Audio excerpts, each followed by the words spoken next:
Alright then, so if we take a quick look at this diagram again, then you're going to notice we've done most of the steps here. We've created a store and we've created a reducer which is passed into that store. We've also dispatched an action right here which is going into the reducer. The reducer is taking that action and then updating the state in the store. So the only real thing left to do is to subscribe to the store and then react to changes in the store. Now normally what we do is do that in a component in React, but since we don't have any components here, I'll just do a simple subscription and log it to the console whenever we get a change. But it will be slightly different when we work with components, but the basic idea behind it is the same. We want to listen for changes to the store and then react to those changes. So then let's set up these subscriptions. So down here underneath the store, what we're going to do is say store.subscribe. And this is a function, and it takes a function as a parameter. And this function is going to fire every time the state is changed. So every time that happens, let's console.log state updated. And then underneath that, we'll do another console.log and we'll log out the state. Now, how do we access the states? We can't just say state because that's the thing that's just passed in here. And if we say initial state, then we're just going to grab this thing right here. We want the current state of the store, which has been updated. So we can get that by saying store.getState. And this is a function. And that is going to get the state for us and log that to the console now. All right, so if we save this and run it, let's see what is produced in the console over here. All right, so now we get that state, which is to-dos by milk. So this is working. We've dispatched the action right here, like this, and it's passed into the reducer. We've updated the state. We've passed back a new state object, and then because the state has changed and we've subscribed to that, then it's firing this function over here, and it's logging this message and the state over here.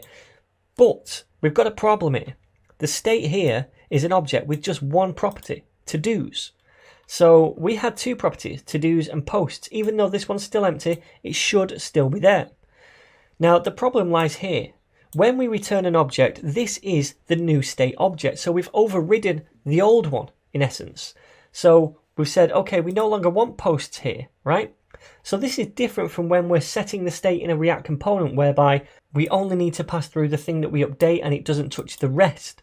In this case, what we need to do is pass in even the stuff that we don't want to change. So we could say posts is this, an empty array still, and then to-dos is updated. We could do that, but what if you have many different properties on here? Well, you don't want to type them all out for each individual check. So instead what you can do is use the spread operator of the state, which is going to grab everything in the current state, so both of these things, and it's going to spread them in here. Then it's going to take the to-dos and actually override that.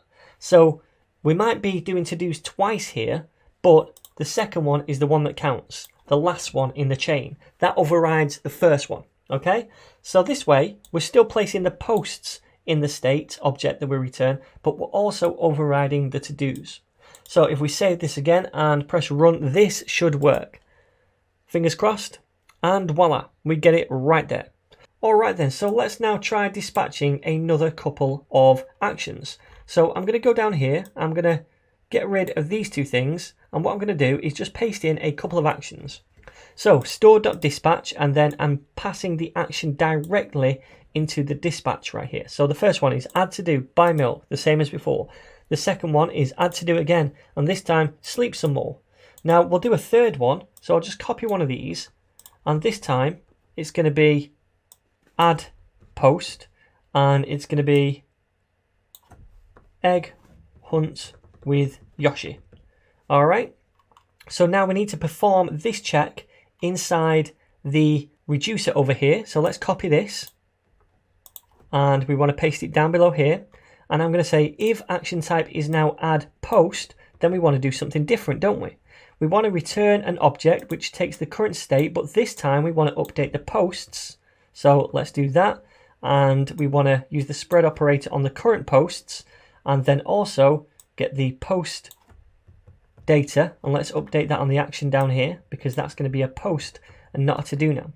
So let's save this now. I'm going to clear the console over here, save it, and see if this works.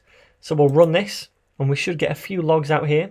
The first one we've added a to-do, the second one we've added a new to-do, and the third one we've added a post. So that's the basics of Redux right there. Just to go through the diagram again, we dispatch an action to change the state, and that is passed into the reducer.